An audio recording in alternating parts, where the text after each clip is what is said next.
Welcome in to the Paul Kuharsky podcast, live from EDLEY'S 5 Points, East Nashville.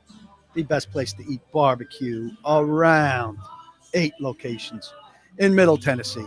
Best thing going on. Excited to talk Titans with you. I'm Paul Kuharsky at paulkuharsky.com. Mentioned my name multiple times there, so everybody gets the point. I've been covering the team since 1996 when it was the Houston Oilers, and I lived in a dumpy apartment not far away from the Astrodome. Glory days of this fine franchise, being sarcastic. Pleased to be with you. JT Runke producing for me. Always appreciate him. We're going to talk about this team's lack of adjustments defensively this time. Chigakonkwo's yardage in the last 2 games, what it might and might not mean. Leadership issues that I wrote about earlier this week. Free marketing advice for the Titans, and the big discussion that will highlight this whole thing about some reports about their intentions at quarterback coming up. Merry Christmas to everyone. The 12 days of Christmas people don't recognize enough are days after Christmas. I know people like to take down their trees quickly and everything, and you have your traditions, and that's fine. But Christmas celebration starts with Christmas. It doesn't end with Christmas. So I urge you to carry it on in my house. We're just getting started.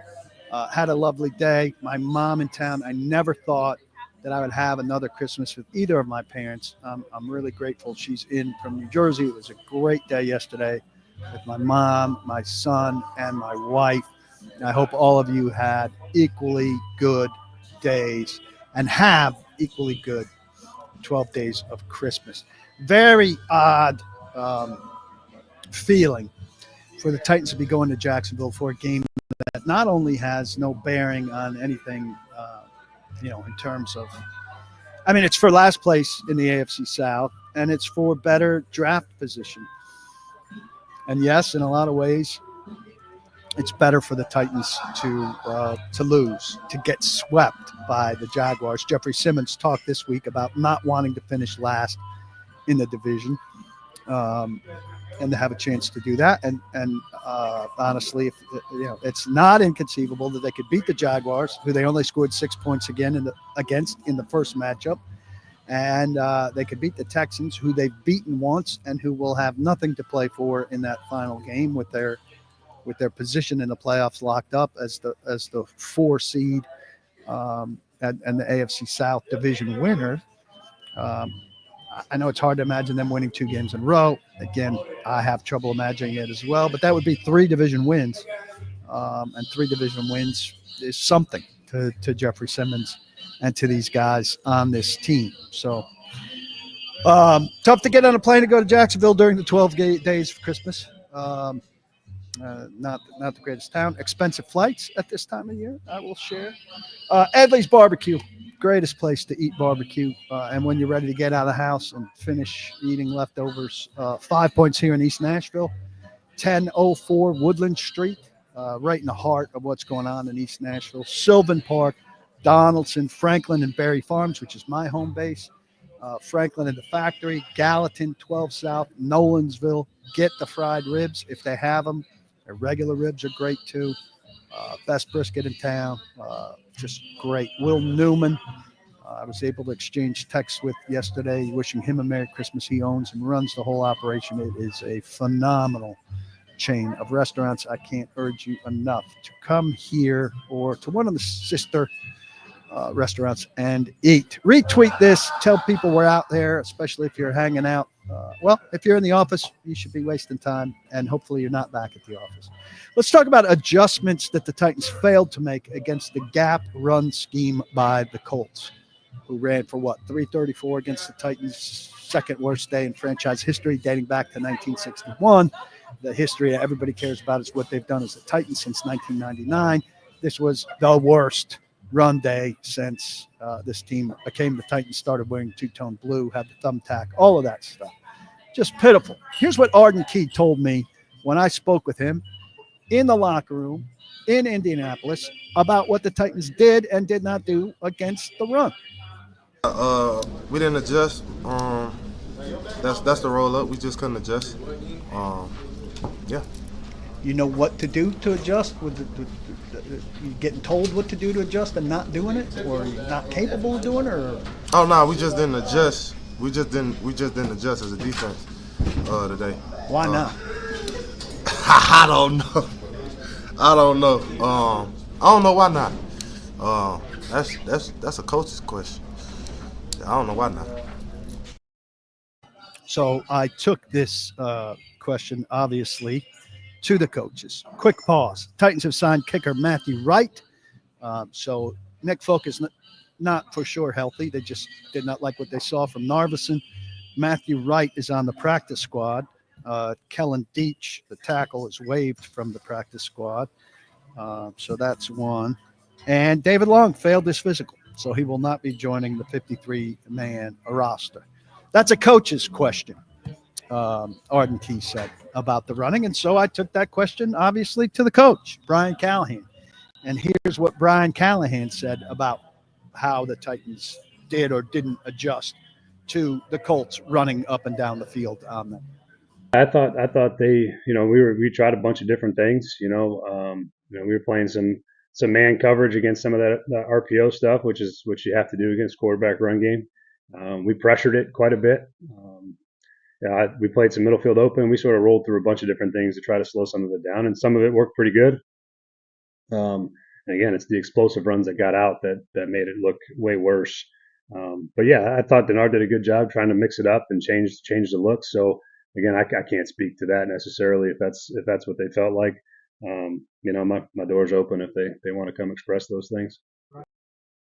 I had asked it because but didn't adjust wasn't only said by Arden Key. It was just articulated best by Arden Key. I don't think those two things conflict as much as it might seem like on the face, because I think what Arden Key is saying is we didn't adjust effectively. We didn't adjust with effect. And I think that's true. They didn't adjust with effect, right? They couldn't stop the run. Now, it's instructive that they didn't stop the run in Washington, and it was these same gap runs that got them. And it's instructive that after both games, there was a tone among some defenders, led by Jeffrey Simmons, saying, well, it's gap runs. Like gap runs somehow don't count, or they count less. And Stoney Keeley's in here. I'd love to see a couple sentences from him as to why defenders feel like when you don't fit a gap run, well, that isn't the same as not stopping quote unquote regular runs. If the result is long runs, if the result is 334 yards of rushing yards, I don't see how the Titans can be like Tavondre Sweat was to Nick Suss, where he says, watch the film. Well, what are we going to see on the film? We're going to see 334 yards. We're going to see bad run defense. I don't understand how these guys are dismissive of it. We talked to Denard Wilson just this morning, and he said, have people in the wrong place. There's a lot of turnover at linebacker, younger guys playing, exposure in huge games for the first time. That's hard at times. They just don't have the experience. We know this with Cedric Gray, with James Williams in there. They've suffered a lot of injuries there. They traded Ernest Jones, who was their best chance at inside linebacker. Jack Gibbons, who was a guy who wasn't going to be in the wrong place, got hurt. And they've got problems in there. Jerome Baker has been terrible. He could resurface. It's all hands on deck, Denard said. That these guys haven't had in-game reps to fight through. It's why they've struggled. He has to get them cleaned up faster. He says, learn from failures and get better from them, which sounds good. But they didn't learn from the failures they had against Washington and get better from those. So you can say, let's get better from the failures and learn from them. But evidence is they don't do that. If you run gap, you're going to have success against the Tennessee Titans. There were 8 missed tackles. So, it's more about guys being in the wrong position and letting guys through untouched than it was about people. But they also populated the ball and let guys pop free a lot of times. Stoney Keeley's in the great state of New Jersey, and I'm excited for him. Though I don't need to be in New Jersey because my brother just visited with his wife and my mother is here. So it's one of the first big holidays where I haven't had a pull to New Jersey. So this is a long video from Denard Wilson, but I think it's worth playing because this is what he said when I kind of asked, like, I'm sure you went over the Washington stuff in detail last week in getting ready for Indianapolis because you knew they were going to run similar stuff. And that's where we started here with Denard Wilson talking about how the Titans failed so badly against Indianapolis's run game. Trust me, we practiced every run that they gave us, but everybody has to be on the same page. When guys move, our second level guys got to get over the top and probably fit their gaps. We got to come downhill, and then the biggest thing is just tackling. You look at the explosive runs they had, they were all missed tackles. We had the first one where the quarterback got out. We had a guy sitting right in front of his face, and then the second one is just population to the ball, coming downhill, running the alley correctly from the back end. So it's about tackling. It's about seeing the pulls. It's about seeing the gap schemes. It's about having the discipline to do your job. And coming from that game, the discipline of each individual doing their job, the lack of discipline of each individual doing their job was the thing that hurt us. It seems like some of the guys, I don't know if it's the right word, but they don't respect them the same way. When they talk about it after, they're like, well, they're gap runs. No, it's all. To run the ball, the hardest thing to do in the run game is to play the gap scheme and fit it correctly. No, we need to put a handle on it, and we need to strangle the run game by being where we're supposed to be and seeing the plays that's coming. We were too late, especially on the second level. Seeing pullers against plays that we practice and we've seen throughout the course of the season. I mean, if you look back at the first Jacksonville game, it was a copycat runs of the same runs. So the guys got to dial in, they got to study, got to understand how they're going to try to attack us, how they're going to try to attack out front. With Jeff, they try to neutralize him with what they do up front, and for our linebackers and the guys in the secondary, we got to fit better. We just had a press room conversation, and I think it's pretty clear. This isn't a grand conclusion, but it's something to consider, that when this defense was at its best early in the season, part of the backbone was Condre Diggs in the safety, and Ernest Jones in the middle of that linebacking core. Excuse me. And that really strengthened what's going on. And the replacements for both, not great. Daryl Worley's done some things, but he's not nearly as good as Condre Diggs. And the Ernest Jones replacement thing, especially once Gibbons gets hurt, has been pretty disastrous. And so they're big problems there. Big problems. I don't think David Long was going to be much of a solution in short order, and it came past physical. That's kind of funny. David Long, who wasn't re-signed by the Titans because he couldn't stay healthy, can't rejoin the Titans because he's not healthy. James Surface asks, can you be a Titans fan and hate this team? I think, of course, you can. I think you can hate a version of your team anytime when they're bad. I'm a big Yankees fan. Been 15 years between World Series appearances. The lifespan of my son, who I want very much to be a Yankees fan. I've hated plenty of versions of my team, and I think that's perfectly reasonable. I think completely unplugging from a team is I kind of question fandom there, but I admit that I have too many rules and regulations for fandom, which is an individual thing. I do think, and the people who do it aren't in this room who say that. I'm completely out on them. I'm not watching them anymore. And I think a lot of those people also wind up on Sunday afternoon watching. What do you do in America on a Sunday afternoon? Most people watch NFL football.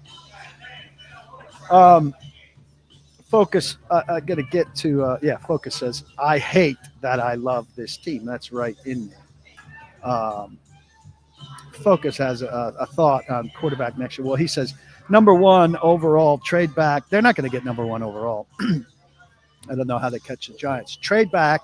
Give me a number one next year. Give me Aaron for a year and a beer, and then we'll be awesome in 2026.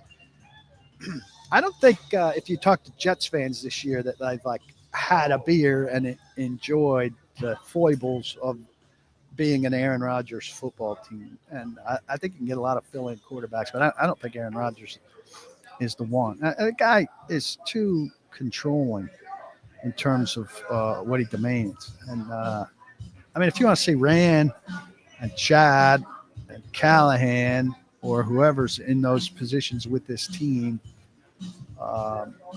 be puppets and be run by a puppeteer quarterback who's going to demand certain personnel and be a sideshow on McAfee and all that stuff every week, then have it. But that wouldn't be my choice. And I think it's very unlikely. Trey says, season greetings to my fellow self-loathers. Robert Draper, one of the smartest guys in here. Jeffrey Simmons setting his goal as not finishing last in the division is a Christmas trail right out of Dickens. He also said earlier, Robert, and I don't know if we paid enough attention to this, that guys, this was a few games ago, guys should be playing for the names on the back of their jerseys. Now, I don't know if he misspoke there, if Jeff doesn't understand the front jersey, back jersey thing, but I don't know that I've heard like a big leader on a team that's a sinking ship say, we're at the stage of the season where you play for the name of the back of your jersey. Even if that's what you mean, like, hey, play for your film, play for your contract, play for all of that. It's a very odd thing to hear a guy when the phrase is very much that, we need to play for the name on the front of our jersey. Make a pronouncement that, no, we're not going to play for the name on the front. We're going to play for the name on the back. It's a very odd leadership take, I think. I just, I don't really understand. One thing I did want to point out that's gotten better, and look, it's hard to get deep into those things for a team that's 3-12 and going nowhere. Against the Chargers, the Vikings, the Texans, the Commanders, and the Jaguars, that's a stretch of 5 games. The Titans were 3-9 in the red zone. We know they were 0-2 against the Jaguars, a game where they scored 6 damn points. They're aiming for a rematch here.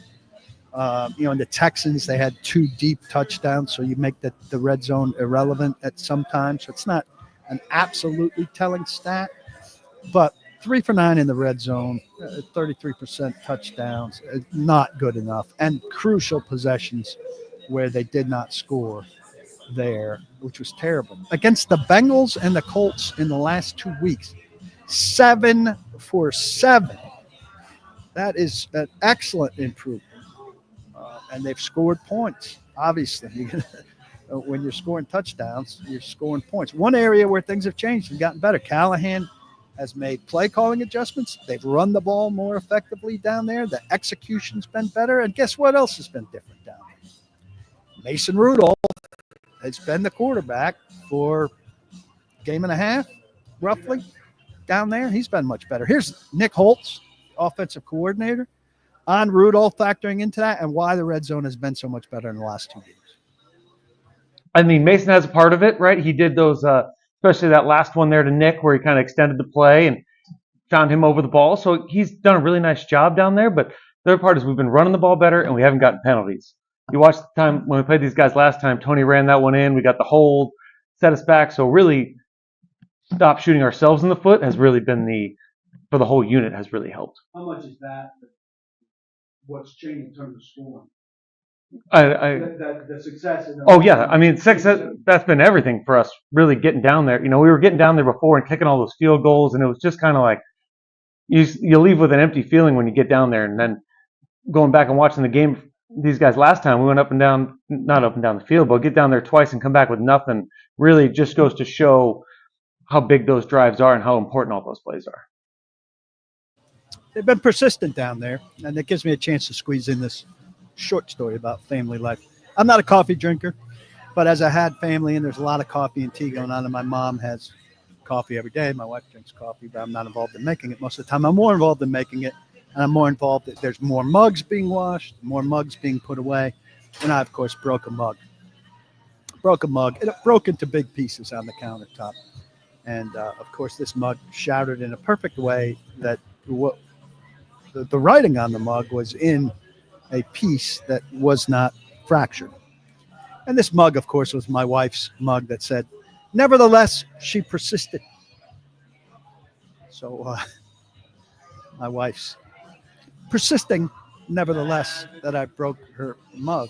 But we all found irony in the fact that I was trying to keep her from persisting by breaking her, nevertheless, she persisted mug. And perhaps, nevertheless, that the Titans were 0 for 2 against the Jaguars in the red zone, and that ugly, ugly loss, they will persist in the red zone. All right, here comes the good part. I'm retweeting. I urge you to retweet. Also, please retweet, give a thumbs up, subscribe on YouTube, do all these things. If you're listening on Apple, Spotify, iHeart, rate, review, subscribe. All of that helps the cause, and we appreciate it. This is the thing that's upsetting me most this week. People seem to like it when things are upsetting me, and I express myself. So here we go. And this is not about the reporters that are reporting these things, though I'll offer commentary there as well. So Andrew Buck Rising has said that the Titans don't necessarily want a rookie quarterback, and Teron Davenport of ESPN says they're only interested in Shedeur Sanders if they draft a quarterback. They're both good news nuggets. Buck buried his on a Monday night broadcast that is not nearly good broadcast. It has good audience, but it's not as big as his broadcast on the Zone, which is also Titans radio. So it's odd placement of what would qualify as a significant nugget, which, I don't know. If I had that and it was writable, I'd write it. If I had it and it wasn't writable, like I've had that, I think, the feeling in the building I said a few weeks ago was that there were going to be no big moves and people were going to survive this. And I said, I get that feeling, but I don't have it in a reportable, write the story level. This is the inkling I'm getting, and it certainly could change. Anyway, Buck says the Titans don't want a rookie quarterback. Teron says they're only interested in Shedeur Sanders if they draft a quarterback. I have no reason to believe these guys are not hearing this stuff. It's asinine from the Titans front office and people in the Titans front office to be indicating anything like this at Christmas time. If Rand Carthon and Rand Carthon's people are thinking this way in a strong enough way to express it to people in the press who are going to say it, I mean, it's just asinine. It is a misunderstanding of the whole scouting process. There should be no strong feeling at Christmas time about the people in the draft. The scouting staff isn't done with its work. Some of these players are not done with their seasons. The scouts have not been in and had meetings. The scouting process is, I don't know what % done, but I tell you, it's a long way from 100% done. So if they're drawing conclusions like this, they are really not good at their job. They've got January, they've got February, they go to the combine, they go to pro days, they go to all of that. March, the draft isn't until April, the end of April. They've got 4 months to be deciding on stuff like this. They don't know where they're drafting yet. They don't know for sure who's coming out in the draft yet. If they're making broad decisions like this, they're insane. You can't, like a blankety thing. One thing I've heard, they'd like ideally to trade down and get a lot more picks. Now that makes sense, but it's also, very, very vague. They'd like to do that, but these feel like more of a pronouncement. They don't want a rookie quarterback. They're only interested in Shedeur Sanders. I mean, I think that's the best course of action for them, both of those things, and the trade down. But to make pronouncements like that, to let people report or chat about pronouncements like that, indicating that they're coming from inside, makes you look really bad. If Rand Carthon has made a determination like that on Christmas week, that adds to a list of things that are, in fact, fireable offenses. That's ridiculous. I'm curious what you guys have to say about that. I will will scroll through the comments here. You can't make scouting decisions like that before the reports are all the way in, before you sit down with these guys and meet with them and see what they're about and have them on the whiteboard and listen to them. What if Cam Ward overwhelms you and you love him beyond the tape that you've watched at this stage? Where's the flexible mindset here? Where is your ability to adjust and learn? I'm not seeing it. Kim, I'm not going there on that. Yeah. Ed said, yeah, I mean, there's game playing to this. If you come out and say you don't want a quarterback or only one, it makes it harder to trade down. It's stupid. I agree with that. You should certainly leave open the possibility that you're open to all quarterbacks. And again, look, if these guys have heard this and they're reporting it, I'm not begrudging their reporting. I do wonder why Bucks is in the least prominent venue that he has, and then somebody else goes and clips it and pushes it out.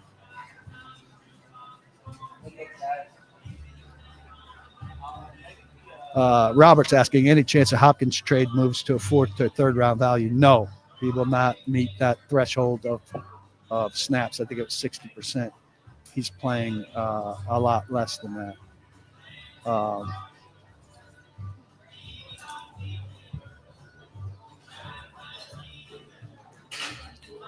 Jeremy says, kills me seeing people belly aching over the possibility of the Titans winning either of the last 2 games because of draft status. People seem to forget these players might have some level of professional pride in their job. I mean, I've always been about that. These guys should be busting their ass to win. Now, if they happen not to win, that'd be look, I'm an anti-tank guy, and I think that they all should be busting their ass to win. But they are at a stage now where a higher pick, not as much for the player. Well, there's a couple reasons that higher draft in this draft now means more. One is because I think they really want to trade down. And 2, because you're starting to hear increasingly that this draft is thin at the top. 8-9 players. Stoney's in here. I tweeted that Charles Robinson said that when I was guest hosting with Robbie Stanley on Robbie and Rex Road last week. And he said he's heard a couple teams say, like, the draft, the first round really has 8 or 9 golden players, and then 9 through 50 are all kind of the same ilk. And I think Stoney said, that aligns with what he's heard. Stoney, jump in. I'll track down to the bottom if you're still here. If that's the case, Titans are in a difficult spot because you'd like to trade out if you're up high and gather more picks. And obviously it's beyond this year, and you'd get, second rounder this year, maybe a first rounder next year in addition to whatever. But if you're trading out of that top 8 or 9, then you're not getting one of those 8 or 9 real first round picks this year, which hurts. And so you're in a difficult spot there. But still, I think they need to get a lot of picks and a lot of players. So, look, I'm not going to mourn for them if they lose these games by any means. But, I mean, it'd be an awfully embarrassing thing for them to get swept by the awful Jaguars. So I think that's a big problem. This podcast is also brought to you by Zen Sports. In addition to EDLEY'S, no danger first wager. You go to Zen Sports, download the app if you're in Tennessee. Use code TNPaul to sign up, TNPaul. And if you bet as little as $10, you get a free membership to paulkuharsky.com. So that's a bonus. That's an $81 value, which is not nothing on top of it. You bet the $10 or more up to $1,000. That's a nice, tidy deal here on a bet that is plus 500 or less. No danger first wager. So make the bet. You either really bankroll your account with a nice win, and I trust you to have a nice win. I'm going to have 2 picks for you here that might set that up for you. Or if you lose within 24 hours, your money's back and you start your normal betting life. So 2 bets for you this week, and I think we've had a pretty good record. I've taken the Packers plus 1.5 at Minnesota. Packers lost to Minnesota at home on September 29th, 31-29. I think they're well-matched teams, division rivals. Minnesota, very good, but the Packers playing some good football, and I like their chances here to even up the season series 1-1. And Minnesota's very, very good, but I think this game could clinch them number 1 seed. Well, no, if they win out, they can get number 1 seed, and they play Green Bay and Detroit back to back. JT Runke takes Carolina plus 8 at Tampa. Simply thinks it's too many points. Carolina plus 8 at Tampa Bay. Go sign up at Zen Sports. Download the app. Use the code TNPaul, and then be smart and make some smart wagers with help from JT and I. Gambling problem? Call 1-800-889-9789. Terms and conditions apply. Must be 21 and over in Tennessee to bet. They're good to me. Let's be good to them. Also, EDLEY'S BBQ, the best place to eat in and around Middle Tennessee. I wrote about leadership this week. Leadership on the Titans is poor. Leadership on the Titans is poor. Let me get these glasses right. Leadership on the Titans is poor. Look, and I've broken down Jeffrey Simmons before. He's not a terrible leader, but he's not a guy that should be like unquestioned the number 1 leader on an NFL football team without anybody else. And so I think leadership's a problem on this team. Callahan, in 2 questions about leadership earlier this week, mentioned 11 guys. You know the saying about quarterbacks, if you have 2, you don't have 1. If your coach is mentioning 11 guys, that is a full starting side on one side of the ball. 11 guys, you don't have great leadership. I urge you to go to paulkuharsky.com and read this piece about what the Titans are lacking. And you want your leaders. Look, the Titans imported a lot of guys this year out of necessity. Some of them have leadership qualities. Condre Diggs was a good leader. When he gets hurt, he disappears. It's hard for a lot of new guys to come in and take over. I'm always referring to that 2006 class with Chris Hope and David Thornton, who were excellent. Kevin Mawai, who's unparalleled. You're not going to find a guy like that very often. Titans have 11 guys who were drafted on this team more than 2 years ago.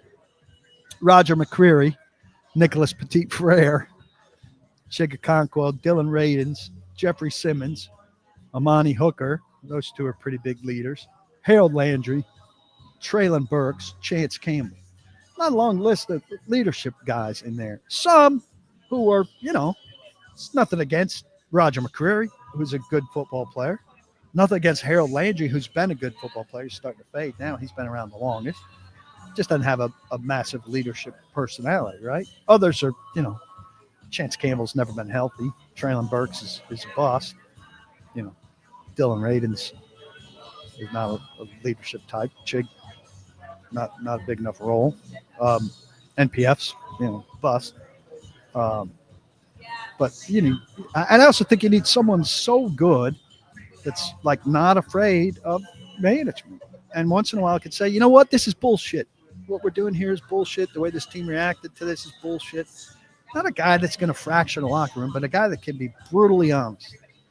And they have had guys. Blaine Bishop was brutally honest. Delaney Walker was brutally honest.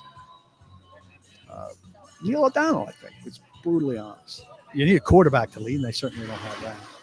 But someone so good or so empowered that he can really say whatever he wants. And they don't have a guy like that on this team. So they really need that. Go read the piece, if you will. I would appreciate it. Let's take some questions. Keep Mason for bridge. They can do better at a bridge if they draft a guy. And I'm not certain they're going to draft a guy. I think you got some free agent / trade options that are going to be better. I think they're going to end up with somebody like Derek Carr or Kirk Cousins. So I don't think Mason Rudolph's going to be back. I mean, he's good if you need somebody to come in and finish a game, the Titans need a second quarterback who's going to do more than that, or their second quarterback is going to be Will Levis, who, still maybe conceivably has some upside if he sits behind whoever you bring in to start and watches a little bit. I have to give a shout out here to Ed Henry, who is in every one of my podcasts, is in a football show that I'm on every Monday. I watch a football show with Braden Gall and Nick Suss on Thursday mornings. I think he's in there. This guy wants to be where there are conversations about the Titans going on. And I really appreciate and respect that, Ed. Ed says, I don't or didn't care how much money they spent, but trading a third for Snead, don't care, it was a home run, didn't make sense in the grand plan if there is one. Well, question is, what is the grand plan? And I think if Snead was very good this year, a 4-year contract for a guy of Snead's, with Snead's resume, if he didn't get hurt and if he played up to the standard, nobody was really complaining about the trade at the time, including me. I thought they got themselves a top flight corner who could help transform the defense after the Christian Fulton era. So hindsight may show us that it was bad, but I'm not going to say it was a bad trade until we see his work product through 2025. How often are GMs taken from other teams? Example, Titans throw a boatload of money to Howie Roseman instead of projecting a GM. I can't think of a time that a GM was taken from another team, and I don't think a successful GM would ever want to leave his situation. It's just why. Yeah, Stoney. I don't know if you were here. Just quick summary. I mean, I think if the Titans have made decisions about their level of interest in the quarterbacks in this draft class at Christmas week with 2 games left on their schedule, they're absolute idiots. Absolute idiots. I mean, scouting season is January, February, March, April. The scouts' scouting season is obviously during college football season. But then the time you bring in all that information and review it and see guys at the combine and meet guys and go to their pro days, these things don't overrule your scouting information. It may enforce it or unwind it a little bit. And 4 months is too much. I agree. But you have to get your people together and vet people and listen to people. And they're at no stage of that. And so for them to have any kind of conclusion about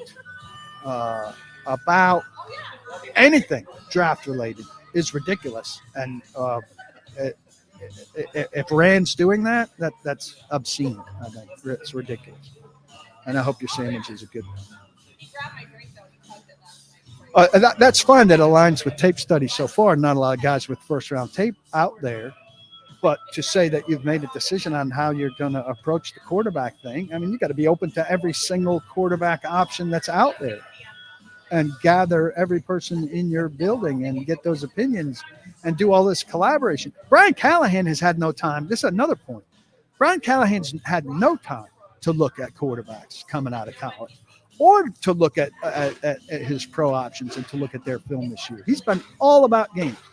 So this is Rand Carthon looking at stuff and not collaborating. He's not collaborating because his coach has been busy. So he's making apparently pronouncements about what he thinks about college quarterback prospects without the collaboration of his head coach, which is supposed to be like the number one function of the way this whole thing is put together. I mean, that goes absolutely against what his owner has assembled in terms of the structure of this thing.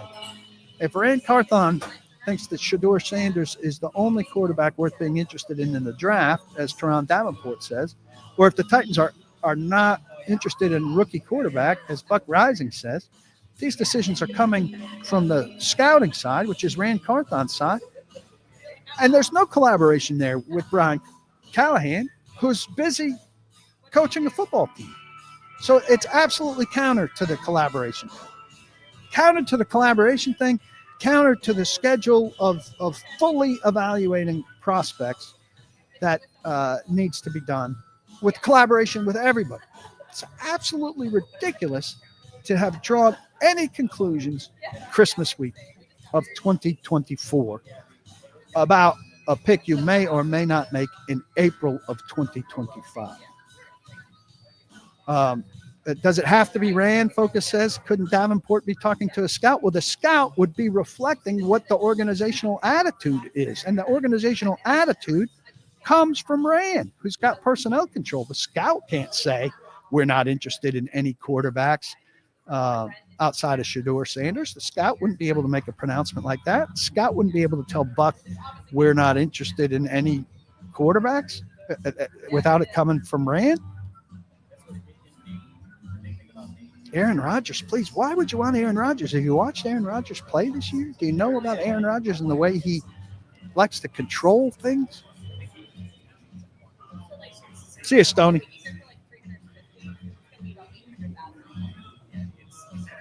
Well, I mean, he can have watched the tape very thoroughly, CW.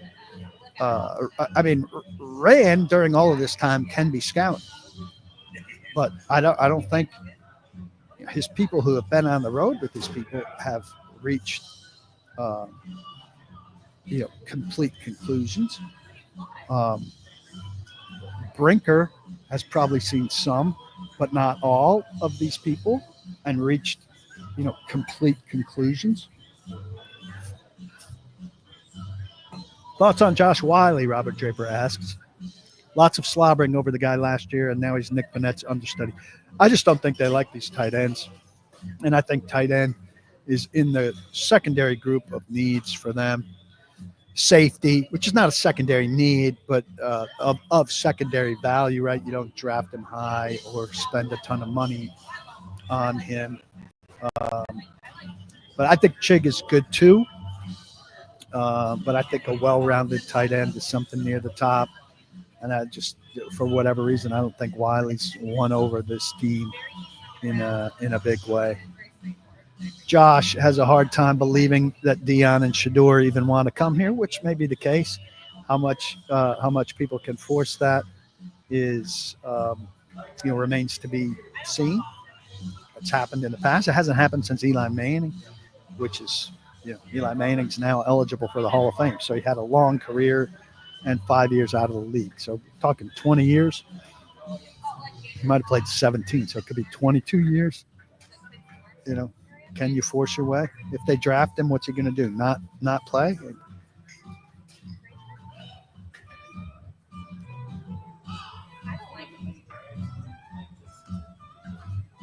A couple more things I have to hit here. We're talking about the tight ends. Here's something on Chig.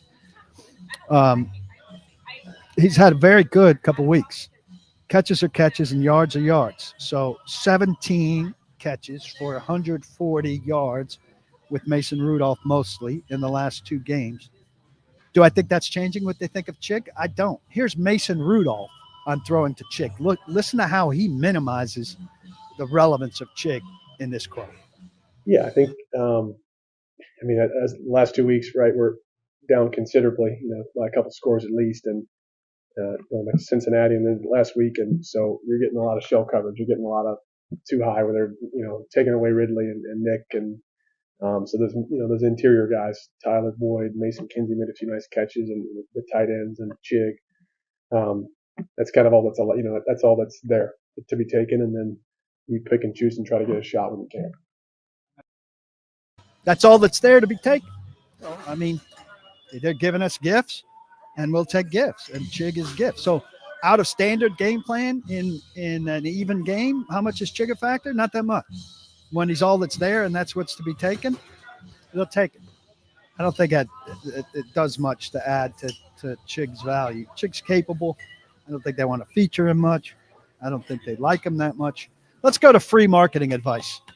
Free marketing advice for the Tennessee Titans. And let's put up this tweet from Lindsay, who's a good Titans fan. See her on Twitter pretty regularly.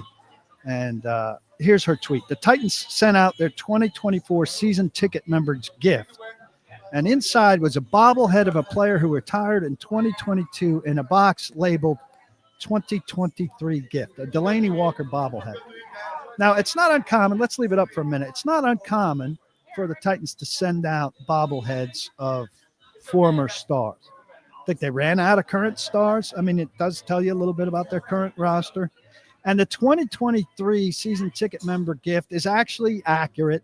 Somehow they send out their Christmas thing as like a season ticket thank you gift for the previous season, which is crazy timing. We could take that down. So in my all 22, I've got guys who are season ticket holders. They tell me, starting with the 2022 season ticket gift and bobblehead in November and December of 2023, the season ticket member gift box used to be something to look forward to. Last year, the sweatshirt from China was a POS. We know what that means, right? POS.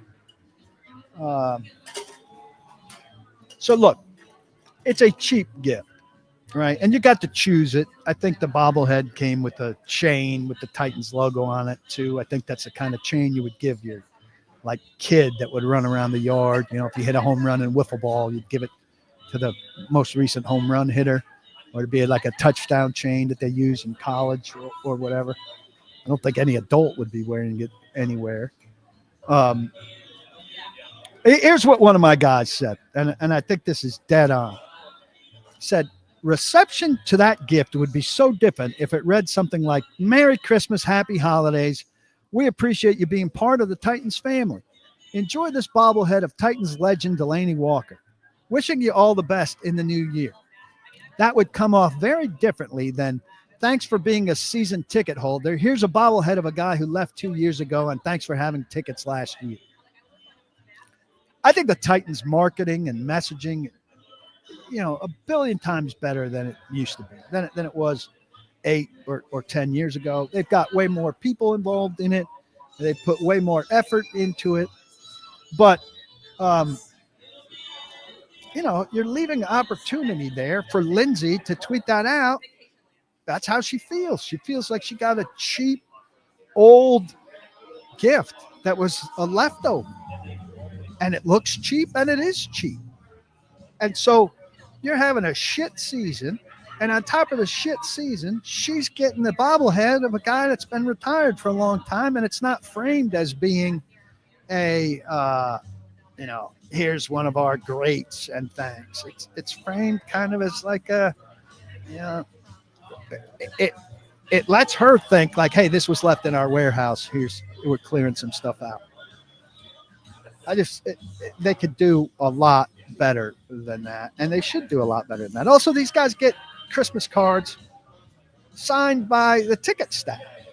Now, if you're getting a Christmas card from the Titans in the mail, you know, and I haven't seen Amy Adams-Strunk's Christmas card this year. Bud used to send out pretty good Christmas cards, pretty funny Christmas cards, pretty like something you might keep as a collector's item, I think. And I think Amy's sent those out in recent years. I think one of the ones recently had Rand on it. It didn't have Rabel, or had Rabel on it. Didn't have Rand or something. There was a talking point. I haven't seen this year's Christmas card. Anybody in here get the Amy Adams-Strunk Christmas card? But I mean, if you're sending Christmas card, if you're going through the time and expense as a big organization of sending Christmas cards to your customers, why send it from the ticket office people? God, I don't give a shit about getting a Christmas card from the ticket office. People send it from the owner. I mean, there's no difference in the effort, but it appears like you're hearing from the head honcho instead of from, you know, the people who are begging you to spend money. I don't get it. There's my free marketing advice. At least physically package better, but also like in the way you present the gift in a better fashion. This is coming from season ticket holder friends of mine who say it could make a big difference. Package it differently. And then great from Amy, not from Bob the ticket guy. Nobody wants to hear from Bob the ticket guy. They'll call Bob the ticket guy when they have an issue. If their season tickets are in order, I mean, if you want to check in, that's great. Be good customer service. But nobody wants a Christmas card. Trust me on that. Anybody disagree with any of this?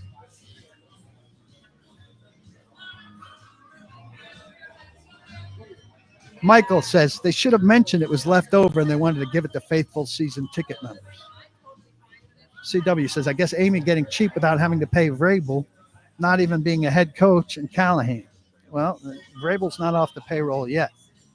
Here, the Walton says, early mid-2000s, you used to get a nice cups and real gifts. Last few years, it's just crap that doesn't matter or nobody really wants. That's a disappointing term. Like an old regift, Jeremy Martin said. Draper points out, Rand has drafted a grand total of 2 pass catchers. Wiley at 147 in 2023 and Jackson at 182 in 2024. And Jackson's inactive and Wiley doesn't get thrown to. I would say, when you sign Calvin Ridley and you trade for DeAndre Hopkins, that offsets it a little bit. But generally speaking, they need – I mean, the league is flooded with great receivers coming into the league.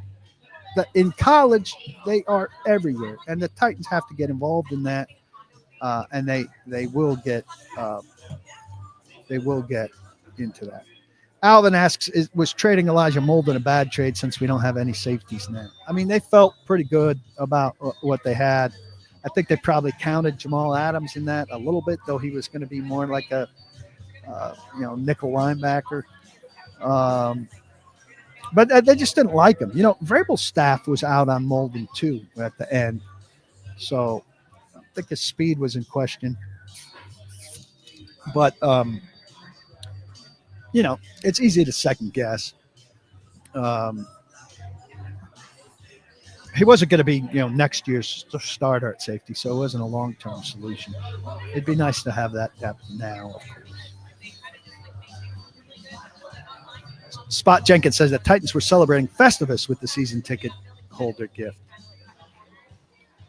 Snakes wants to know what's with this revolving door of middle linebackers. Well, injury, traded Ernest Jones. Gibbons got hurt. Jerome Baker's not good. And so, they're young guys need game experience but aren't ready. Cedric Gray's not ready. James Williams isn't ready. And so, what did I just list? 4 or 5 guys? You got one guy there, Kenneth Murray. Now, Kenneth Murray's hurt. He's out for the season. So, these last 2 games, you don't have many options. And any kind of team is going to try to go at those guys and make them do things that they're not good at, which starts with proving that they can cover or that you can run at them and make them gap fit.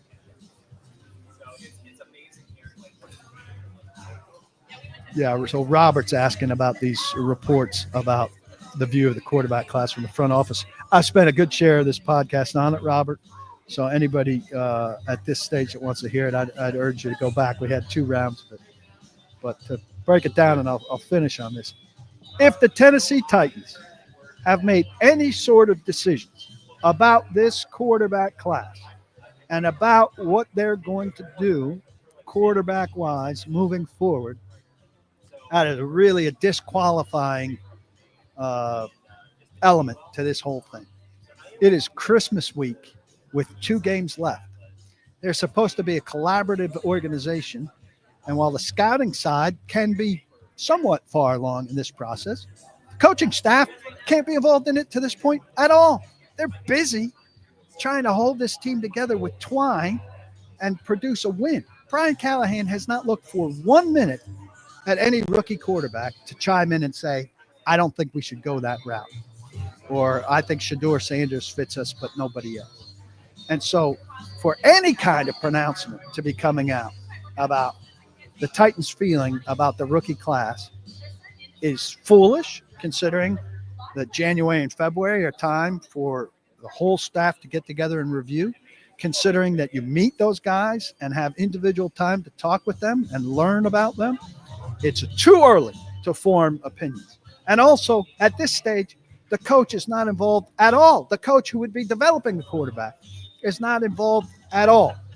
if Rand Carthon is at this stage where he's got some semi-formulated opinion of the quarterback class and what the Titans are going to do regarding the quarterback class, that's a really bad look for him and for this alleged collaboration.